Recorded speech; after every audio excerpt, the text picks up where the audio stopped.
এবং আমি আগেও বলেছি যে চ্যান্টিং, মনের মধ্যে কৃষ্ণ নাম, হরে কৃষ্ণ কৃষ্ণ কৃষ্ণ হরে হরে, হরে রাম রাম রাম হরে হরে, কন্টিনিউয়াসলি চ্যান্টিং, অথবা রাধা গোবিন্দ রাম রাম রাম রাম রাম, বা যার যেমন জানা আছে, চ্যান্টিংয়ের মাধ্যমে একটা মাইন্ড রিল্যাক্সেশন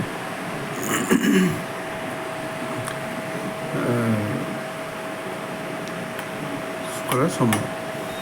ও আছে, সব ধর্মে এটাই বলেছে যে এই মনের মধ্যে যে বাজার হয় সবসময়, সেইটাকে নিয়ন্ত্রণ করার একটাই উপায় যে আমাকে স্মরণ করো।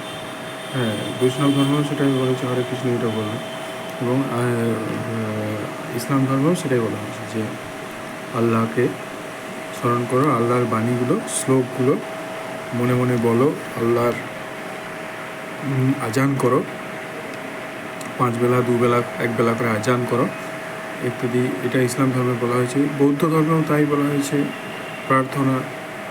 আমাদের রামকৃষ্ণ মিশনের যে ধর্মগুরু যারা ধর্মগুরু যারা আছে, মহারাজ আছে, তারাও ঠিক সেই প্রার্থনার কথা বলেছে। প্রতিদিন প্রার্থনা, কনসিস্টেন্সি, ফোকাসের কথা বলেছে সেখানে। তো এই মনের মধ্যে যে সবসময় যে বড় বড় চলতে থাকে, তো এটাকে নিয়ন্ত্রণ করার এটাই একমাত্র উপায়। এই মনের মধ্যে যেটা চলে সেটা এক্সটার্নাল ফোর্স আছে, তার ইনফ্লুয়েন্স আছে, এছাড়া হচ্ছে ইন্টারনাল একটা প্রিভিয়াস থটস, প্রিভিয়াস একটা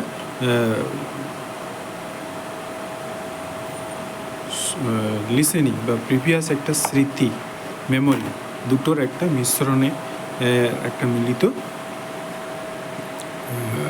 রেজাল্ট হচ্ছে এই যে বড় বড় করে মনের মধ্যে যেগুলো চলছে, মনের মধ্যে চিন্তা আসছে। অনেকেই আমি অন্তত দেখে যে ছবি দেখি মনের মধ্যে, যেটাকে বিজ্ঞান ভাষায় হ্যালুসিনেশন বলে। যদি বলা হয় তাহলে হ্যালুসিনেশন আমার আছে, কিন্তু হ্যালুসিনেশন ব্যাপারটা ঠিক সেরকম নয়, যে যেটা হ্যালুসিনেশন অনেক লেভেলে আছে, সকলেরই আছে এটা কম বেশি। যে চোখ বন্ধ করলে যেমন ছবি দেখতে পাই, অনেকেই, আমি দেখতে পাই, আমি আশা করি আমার মতো অনেকেই দেখতে পাই। আমি আগে পেতাম না, হয়তো কোনো যেটা ভাবছি বা যেটা ভেবেছিলাম সেই রিলেটেড কোনো ছবি, যেটা স্বপ্নে যেমন করে দেখি সেরকম একদম পরিষ্কার, যেমন টিভি মোবাইলের স্ক্রিনে দেখতে পাই, টিভি স্ক্রিনে বা মোবাইল স্ক্রিনে, সেরকম চোখ বন্ধ থাকা অবস্থায় আমরা সচেতনভাবে, বা আমরা যখন অর্ধচেতন অবস্থায় থেকে সচেতন অবস্থায় আসি, বিশেষ করে সেই মতো অবস্থায় একটা ছবি দেখতে পাই, ক্লিয়ার পিকচার, কখনো ব্ল্যাক অ্যান্ড হোয়াইট, কখনো কালার, ডাজ নট ম্যাটার। তো এই সেই রকম ছবি এবং সেরকম শব্দ শুনতে পাই, মনের মধ্যে একটা আওয়াজ আসে, যেন মনে হচ্ছে কেউ বলছে আমাকে, কিন্তু ভাবছি আমি নিজেই, অথবা মনে হয় যেন দূর থেকে কোথাও আওয়াজ আসছে, কিন্তু কখনো মনে হয় যে সত্যি সেটা দূর থেকে একটা আওয়াজ আসে, কিন্তু হয়তো অন্য আওয়াজ আসছে, কিন্তু আমি শুনছি সেটা, মনে হচ্ছে আমাকে এই যেন এই কথাটা বলছে, কিন্তু তারা বলছে একটা আলাদাই কথা। তো আমাদের মনের চিন্তা যেটা হয়, তারা আমাদের মনে হয় সেই রকমই আমাকে বলছে। তো এইগুলোর থেকে বাঁচবার উপায় কী, এগুলো সলিউশন, সমাধান কী? তো এটাই বললাম যে চ্যান্টিং, যে নাম জপ, স্মরণ করা আর কি, ভগবানকে স্মরণ করা, বা আধ্যাত্মিকতার প্রার্থনা, শ্লোকগুলো স্মরণ, এগুলো যে যেমন জানে, রিপিটেড, একই কথা রিপিটেড, তাহলে কি আমাদের মাথার ওপর কোনো চিন্তায় কোনো চাপ পড়ে না। কারণ চিন্তায় চাপ পড়লে সেটা আবার স্ট্রেস হয়ে যায়, সেটা আবার সমস্যা তৈরি হয়। কারণ ওই জন্য বলে যে একটা জিনিসই বারবার রিপিট করতে হয়, তাহলে কি আমাদের মাথার মধ্যে কোনো স্ট্রেস পড়ে না। আর যেটা আমরা বারবার করি সেটা আমরা অটোমেটিক করতে থাকি, সেটা তখন আর স্ট্রেসের কোনো ব্যাপার থাকে না। কিন্তু যখনই ভাববো যে মনে মনে আমি অনেকগুলো শ্লোক বলবো বা মনে মনে আমি অনেকগুলো মন্ত্র যতগুলো জানি সেগুলো মনে করবো আর মনে মনে বলবো, তখন সেটা মনের পক্ষে কি চাপ হয়ে যায়। তখন তো যদি ঘুমাতে যাই ঘুম আসবে না, তখন যদি মনে করি তখন সেই অন্য চিন্তা করার সমানই সেই চিন্তা হবে, যার কারণে সূর্যকে স্মরণ করা বা যিশু যারা খ্রিস্টান তারা যিশুর ভক্ত, হ্যাঁ, এবং যে কেউ স্মরণ করতে পারে যিশুকে স্মরণ করা, তার কষ্টকে স্মরণ করা। এই যে 2 হাতে পেরেক পোতা আছে, মাথায় কাঁটার যে মুকুট আছে,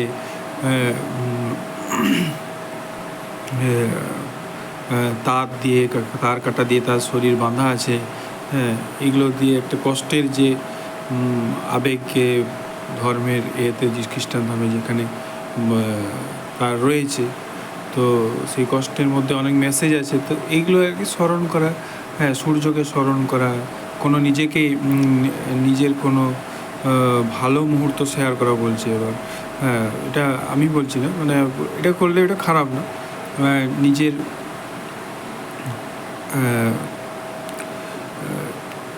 এইগুলোর মাধ্যমে আমরা এই মনের মধ্যে যে এটা বলে গার্বেজ ইন গার্বেজ আউট, মানে অ্যাকচুয়ালি সবই গার্বেজ, কিন্তু আবর্জনাটাকে আমরা কোন আবর্জনাটাকে নেব সেটা আমাদের চয়েস। আলটিমেটলি আমরা মনের মধ্যে তথ্য ঢুকাচ্ছি, মানে যেটা আবর্জনায় ঢুকাচ্ছি, কিন্তু আমাদের দৃষ্টিকোণ, আমাদের পার্সপেক্টিভ সেটা বলে দেবে সেটা আবর্জনা কি সেটা হিরে, কি সেটা মূল্যবান নাকি সেটা মূল্যহীন। এবং সেই আবর্জনা থেকে আমরা কি বানাতে পারি, রিসাইকেল করে।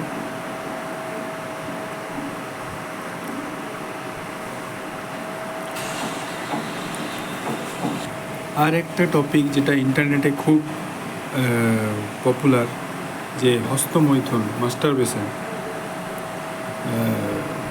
কীভাবে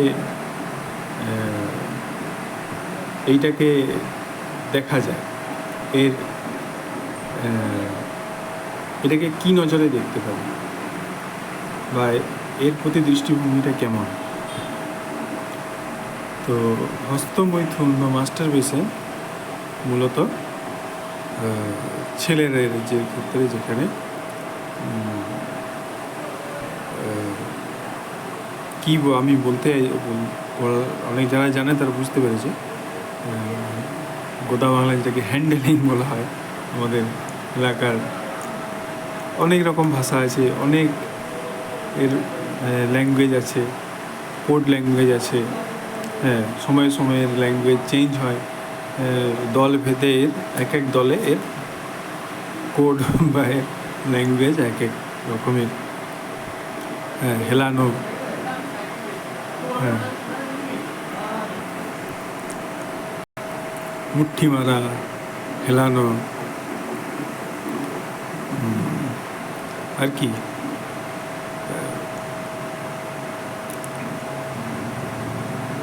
বা ড্যাশ, চো ড্যাশ, এই আর কি।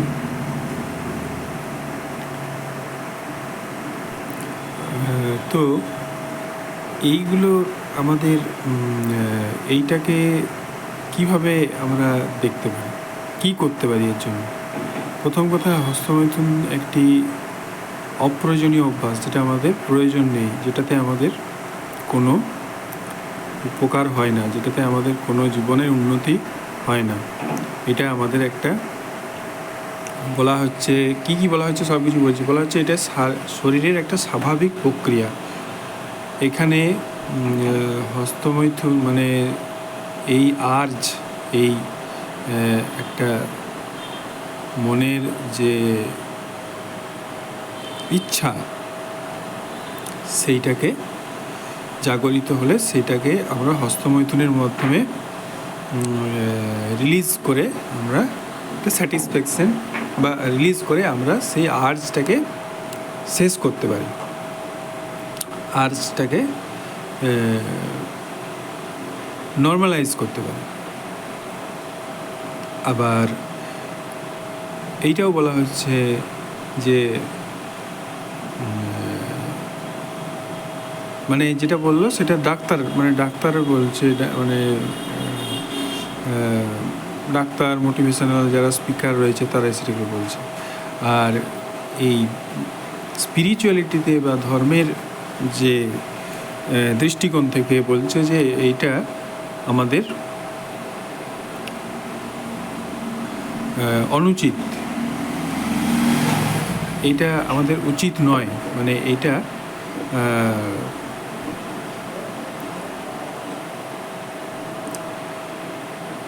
শরীরের বৃদ্ধিকে ব্যাহত করে, শরীরের মনঃসংযোগকে আঘাত করে, মনঃসংযোগে প্রভাব ফেলে। তো এইটা না করলে হয়তো প্রথমে হয়তো কিছুদিন কষ্ট হবে, কিন্তু একটা সময় পরে সেটা স্বাভাবিকত্বের পর্যায়ে চলে আসবে। আমি যেটা বলি যে যার যেমন অভ্যাস তার তেমন রাখা উচিত। তো আমি এই প্রথম মতটাতে বেশি বিশ্বাসী। কারণ কি, এইটা একটা বয়সকালে প্রাপ্তবয়স্কদের মধ্যে একটা স্বাভাবিক প্রক্রিয়া। শুক্রাণু উৎপাদন এবং সিমেন যে ক্রিয়েশন, সিমেন প্রোডাকশন, এটা একটা যেমন গাছের মধ্যে ফল হয়, যেমন আমরা খাবার খেলে আমাদের যেমন বিষ্ঠা তৈরি হয়, বা এই আর কি, এই নর্মাল যেরকম, সেই আর 5টা কাজের মতোই এইটা একটা স্বাভাবিক প্রক্রিয়া। তাতে যদি আমাদের শরীর যদি নাড়া দেয় এইসব করবার জন্য, তো তাকে রিলিজ করে দেওয়া উচিত। কিন্তু রিলিজ করব কেমনভাবে, সেইটা ডিপেন্ড করছে আমাদের উপরে। যে আমরা সেখানে নেটে কতগুলো পদ্ধতি সেখানে ইন্টারনেটে পাওয়া যাচ্ছে, পদ্ধতিগুলো আমি বলছি না, যে করে পরেই জাস্ট বেরোনোর পরে আমাদের ছেড়ে দেওয়া উচিত, লিঙ্গ ছেড়ে দেওয়া উচিত, এটা অনেকে বলছে। তাহলে কি হয়, এই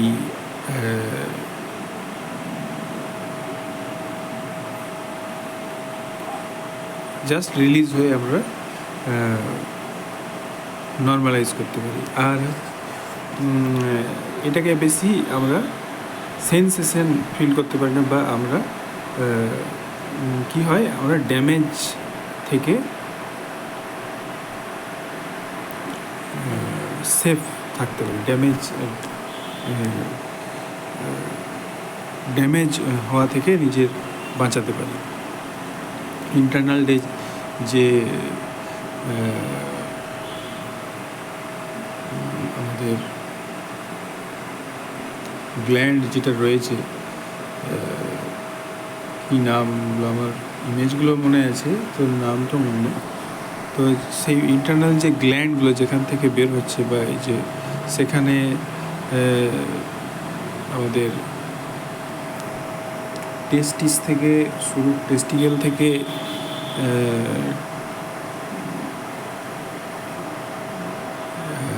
নালীর মাধ্যমে যে এখানে জমা হচ্ছে, তো সেই জায়গার উপর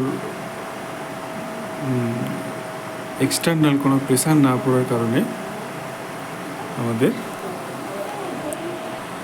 তো কোনো প্রেশার পড়ে না, এর ফলে কোনো ড্যামেজ হতে পারে না, ইন্টারনাল ড্যামেজ হয় না, এবং আমাদের কোনো ক্ষতির সম্ভাবনা থাকে না। আর এই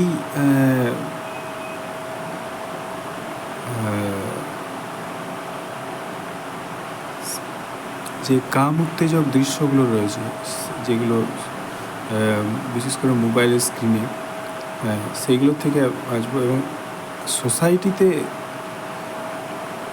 বাঁচতে শিখব, বাস্তবকে বুঝবো, বাস্তবকে চিনবো এবং বাস্তব থেকে যে এড়িয়ে যাব স্থান হয়, অরিজিনালিটিকে ফিল করার চেষ্টা করব, যেটা অরিজিনাল, যেটা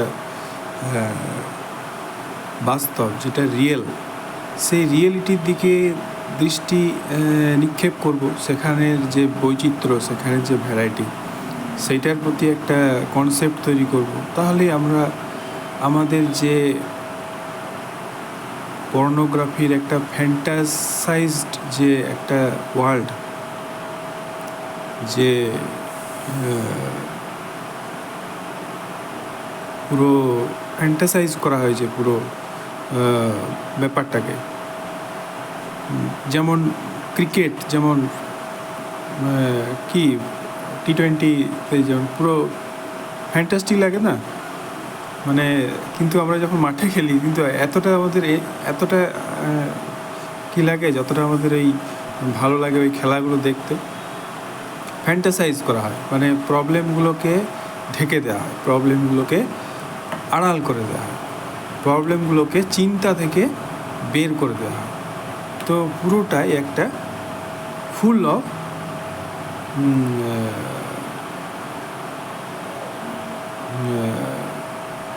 pleasure, full of pleasurable moment. তো যার কারণে আমরা এই সিচুয়েশানটা ফেস করি। তো সবার প্রথমে তো এইটাই জানা দরকার সবার আগে। তো অন্তত দেখবো কি না দেখবো সেটা আমাদের চয়েস, কিন্তু অন্তত এটা বুঝে রাখা দরকার। আজকে পৃথিবীর সবচেয়ে বেশি ভিউজ আসে পর্নোগ্রাফিক ওয়েবসাইটগুলিতে। সবচেয়ে বড় বিজনেস, $1 ট্রিলিয়ন ইন্ডাস্ট্রি এই ব্যবসাগুলিকে, এই বেশ্যাবৃত্তিকে কেন্দ্র করে, এই প্রস্টিটিউটকে কেন্দ্র করেই গড়ে উঠেছে। এবং সোসাইটিতেও আমাদের এর একটা হিউজ ইম্প্যাক্ট রয়েছে।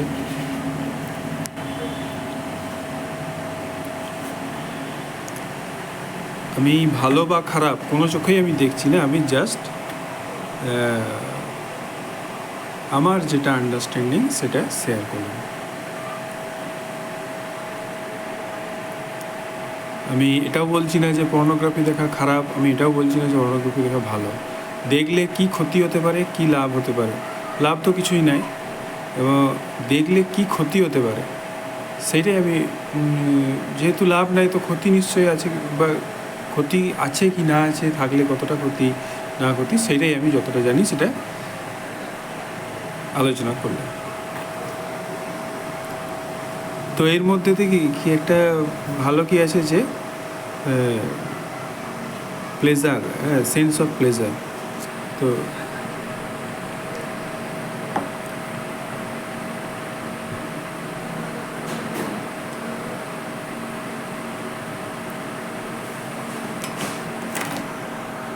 এইগুলো থেকে দূরে থাকা আমাদের প্রয়োজন যদি হস্তমৈথুন থেকে বাঁচতে চায়। আর কি, চোখ বন্ধ রাখা দরকার মাঝে মধ্যে। এই যেমন চোখের আমাদের আই মুভমেন্ট, এইটা একটা ব্যাপক ইম্প্যাক্ট পড়ে। চোখ বন্ধ করে কাজ করা অভ্যেস করলে আমরা চিন্তাকে আরও গভীরভাবে পেতে পারি, গভীরভাবে অবজার্ভ করবার সুযোগ পেতে পারি। তাই যে কাজে আমাদের চোখের প্রয়োজন নাই, দেখবে অনেকেই বেশিরভাগ সময় চোখ বন্ধ রাখে, চোখ বন্ধ করে কথা বলে বা চোখ বন্ধ করে, এগুলো আমাদের ভাবনা শক্তিকে বাড়ায়। যেমন বাথরুমে গেলাম, চোখ বন্ধ করে চান করার চেষ্টা করলাম, বাথরুমে চোখ বন্ধ করে যেটুকু আমার দেখবার প্রয়োজন সেইটুকু দেখলাম, দেখে চোখ বন্ধ করলাম আবার। এটা প্র্যাকটিস এক ধরনের, এতে নিজের শরীরকে তো নিজের নগ্ন শরীরকে দেখতে বেশ ভালোই লাগে যৌবন অবস্থায়। এটা সবচেয়ে বেশি নিজের শরীরের প্রতি আকর্ষণ, হ্যাঁ, সেটাও একটা বড় আকর্ষণ। সেটা থেকে বোঝা যায় যে সেই আকর্ষণ অন্যেরও হতে পারে, তো সেই আকর্ষণ থেকে বাঁচা যায়। হ্যাঁ, তো এইটা আমি বলতে পারলাম, হয়তো চোখ বন্ধ হয়তো আমি করি বা না করি, যাই করি, হয়তো কোনো কারণে আমি বলতে পারলাম, কারণ ব্যক্তিগত সব কিছু ব্যাপার তো শেয়ার করা উচিত না, কিন্তু এই ব্যাপারগুলোকে উপলব্ধি করা, ব্যাপারগুলোকে বোঝা, এই বোঝার এইটুকুই। পাওয়া না পাওয়া, রোজগার, টাকা পয়সা, কষ্ট, হ্যাঁ, এগুলো তো থাকবেই, স্বাভাবিক, কিন্তু তার সাথে এইগুলো জানলে জীবনটা আরও সহজ হতে পারে, জীবনটা আরও বোধগম্য, আরও আন্ডারস্ট্যান্ডেবল হতে পারে, প্লেফুল হতে পারে।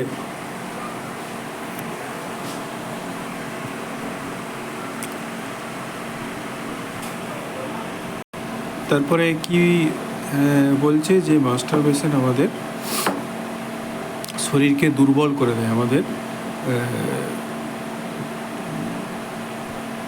তো এই তো বলছে, এটা তো নিজেই করলেই বুঝতে পারবে হ্যাঁ কি না।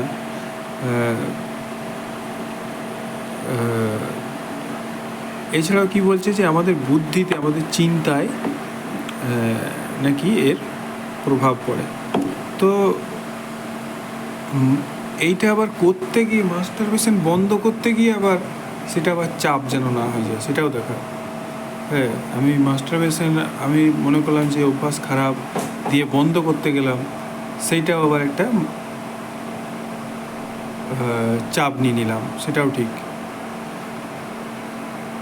তো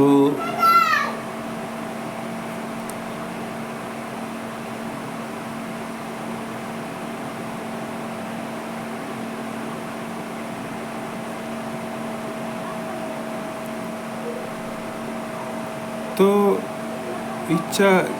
ইচ্ছার উপর বা আমাদের আর্জ, যেটা আমাদের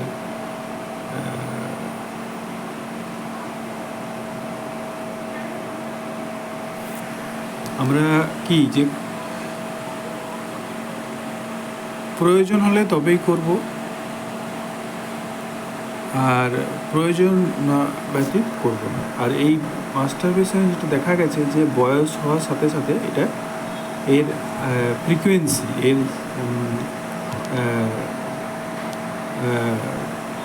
এটা কমে যায়, এর মাস্টারবেশনের যে আর্জেস, এটা কমে আসে। তো আবার এটাও ঠিক যে এইটা যত বেশি করা হয় তত বেশি আবার এটা জেগে ওঠে, কাজে এটাকে অ্যাভয়েড করাই ভালো। এটাকে বেশি প্রশ্রয় দেওয়া ঠিক নয়, কিন্তু মনের মধ্যে খেয়াল এলে সেটাকে দাবিয়ে রাখাটাও ঠিক নয়। তাই যেগুলো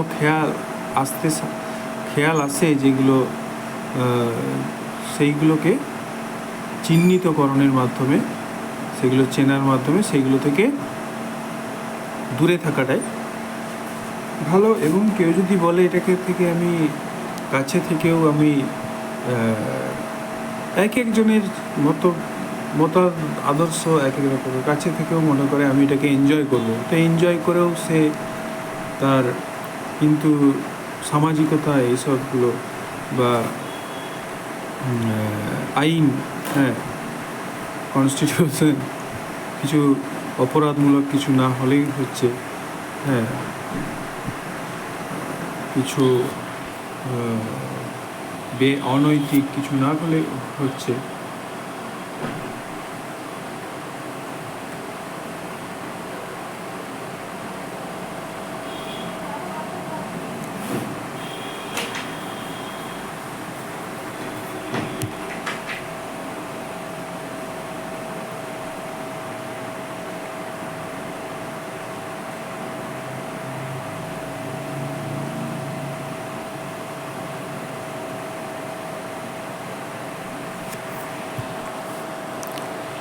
তো বড় বড় স্তন্য, বড় বড় নিতম্ব করার একটা ট্রেন্ড এখন চালু হয়েছে, যেটা আমি ছোটোবেলায় দেখিনি, যেটা থাকলেও এত ব্যাপক হারে আমি দেখিনি। তো যাক, ভালোই হচ্ছে, যা হচ্ছে ভালোর জন্যই হচ্ছে। সৌন্দর্য, সরকার উন্নত হচ্ছে, সমাজ উন্নত হচ্ছে, ব্যক্তির উন্নতি হচ্ছে, হ্যাঁ, আমাদের সংস্কৃতির উন্নতি হচ্ছে, শিক্ষার উন্নতি হচ্ছে, সব কিছুর উন্নতি হচ্ছে, সমস্ত কিছুর আপডেট, প্রত্যেকটি ক্ষুদ্রাতি ক্ষুদ্র পরিস্থিতি থেকে প্রকৃত সমস্যা, সমস্ত কিছুর অগ্রগতি ঘটছে, আবার কি পিছিয়ে পড়ছে। ওই তো বলছিলাম যে 3 পা এগোচ্ছি 2 পা পেছোচ্ছি, তো সেই রকম অবস্থার মতন আর কি। তো এই অবস্থায় আমাদের বাস্তবতার উপরে নির্ভর করাটাই, বা বাস্তবের উপর নজর রাখাটাই উচিত। বাস্তব মানে কোন বাস্তব? মানে আমরা যেখানে ঘোরাফেরা করছি, রাস্তাঘাট, বাজার, বন্ধু বান্ধব, আত্মীয় স্বজন, তাদের সঙ্গে মেলামেশা, হ্যাঁ, নাকি এই মোবাইলের এই ফেক একটা মাইন্ডসেট, হ্যাঁ, একটা ম্যানমেড মাইন্ডসেট, একটা